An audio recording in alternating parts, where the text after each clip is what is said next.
Bismillahirrahmanirrahim. Assalamualaikum warahmatullahi wabarakatuh.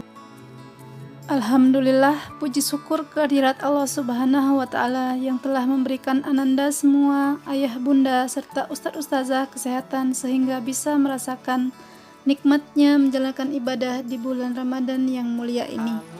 Salawat beriring salam, marilah kita senantiasa haturkan kepada suri tauladan kita Nabi besar Muhammad Sallallahu Alaihi Wasallam. Anandaku yang salih dan salihah, alhamdulillah kita sudah memasuki hari ke-15 di bulan Ramadan yang mulia ini. Selain dikenal sebagai Syahrul Siyam, Syahrul Qiyam dan Syahrul Quran, Ramadan juga mansur dengan Syahrul Muwassah. Apa itu? Yaitu bulan yang bersimpati dan menolong kepada fakir miskin dengan berbagi dan bersedekah. Dan bersedekah ini termasuk salah satu dari amal utama di bulan yang sangat mulia ini. Ibnu Abbas radhiyallahu anhum berkata, Nabi adalah orang yang paling gemar bersedekah. Semangat beliau dalam bersedekah lebih membara lagi ketika bulan Ramadan. Tatkala itu Jibril menemui beliau. Jibril menemui beliau setiap malamnya di bulan Ramadan. Jibril mengajarkan Al-Quran kala itu dan Rasul Shallallahu Alaihi Wasallam yang paling semangat dalam melakukan kebaikan, bagai angin yang bertiup. Hadis riwayat Bukhari. Dalam riwayat lain menyebutkan Rasulullah Shallallahu Alaihi Wasallam ditanya, sedekah apa yang paling utama? Beliau Shallallahu Alaihi Wasallam menjawab, sedekah di bulan Ramadan. Hadis riwayat Tirmizi. Daku yang solih dan solihah, Allah Subhanahu wa Ta'ala benar-benar memuliakan orang-orang yang bersedekah. Ia menjanjikan banyak keutamaan dan balasan bagi orang-orang yang gemar bersedekah. Di antara keutamaan bersedekah yaitu, yang pertama, sedekah dapat menghapuskan dosa.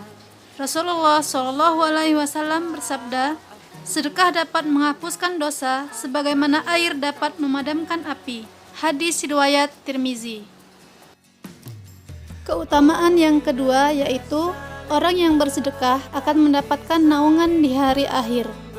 Rasulullah Shallallahu Alaihi Wasallam menceritakan 7 jenis manusia yang mendapat naungan di suatu hari yang ketika itu tidak ada naungan lain selain dari Allah, yaitu hari akhir.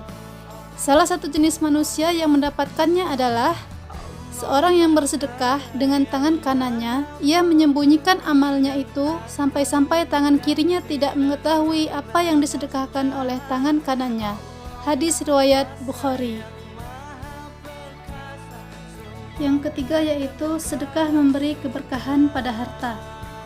Dalam sebuah riwayat menyebutkan, infakkanlah hartamu, janganlah engkau menghitung-hitungnya atau menyimpan tanpa mau mensedekahkannya.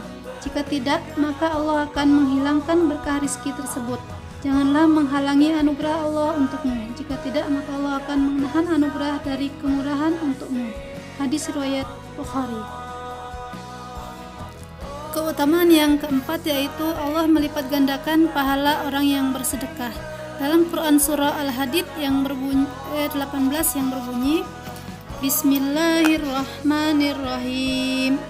Innal musaddiqina wal musaddiqati wa aqradullaha qardan hasanan yudha'afu lahum wa lahum ajrun karim. Yang artinya, sesungguhnya orang-orang yang bersedekah baik laki-laki maupun perempuan dan meminjamkan kepada Allah dengan pinjaman yang baik akan dilipat gandakan balasannya bagi mereka dan mereka akan mendapatkan pahala yang mulia. Quran Surah Al-Hadid ayat 18. Keutamaan yang kelima yaitu terdapat pintu surga yang hanya dapat dimasuki oleh orang-orang yang bersedekah. Dalam hadis diriwayatkan, wahai hamba Allah, kemarilah untuk menuju kenikmatan. Jika ia berasal dari golongan orang yang suka mendirikan sholat, ia akan dipanggil dari pintu sholat. Yang berasal dari kalangan mujahid, maka akan dipanggil dari pintu jihad. Jika ia berasal dari orang yang gemar bersedekah, akan dipanggil dari pintu sedekah. Hadis riwayat Bukhari dan Muslim. Ya, para anandaku yang solih dan solihah, demikian tadi beberapa keutamaan sedekah. Mari kita manfaatkan bulan Ramadan ini untuk berlomba-lomba dalam kebaikan, terutama berburu pahala dengan bersedekah. Sesuai dengan firman Allah dalam Quran Surah Al-Baqarah ayat 261 yang berbunyi, perumpamaan orang yang menginfakkan hartanya di jalan Allah seperti sebutir biji yang menumbuhkan 7 tangkai. Pada setiap tangkai ada 100 biji. Allah melipat gandakan bagi siapa yang Dia kehendaki, dan Allah Maha Luas, Maha Mengetahui. Quran Surah Al-Baqarah ayat 261. Anandaku yang sholih dan sholihah, mumpung bulan Ramadan belum berlalu, yuk kita sedekah dengan memberi makan orang yang berpuasa. Maka kita akan mendapatkan pahala seperti orang yang berpuasa tersebut. Minimal kita memberi tetangga di sebelah rumah kita ataupun karib kerabat kita yang membutuhkan. Semoga di bulan Ramadan kali ini kita menjadi hamba yang lebih baik lagi dari sebelumnya. Demikian materi Ramadan kita kali ini. Apabila ada kesalahan, Ustazah mohon maaf. Pada Allah Ustazah mohon ampun. Ustazah akhiri, wabillahi taufiq wal hidayah. Wassalamualaikum warahmatullahi wabarakatuh. Dekat dengan Allah, dekat dengan surga.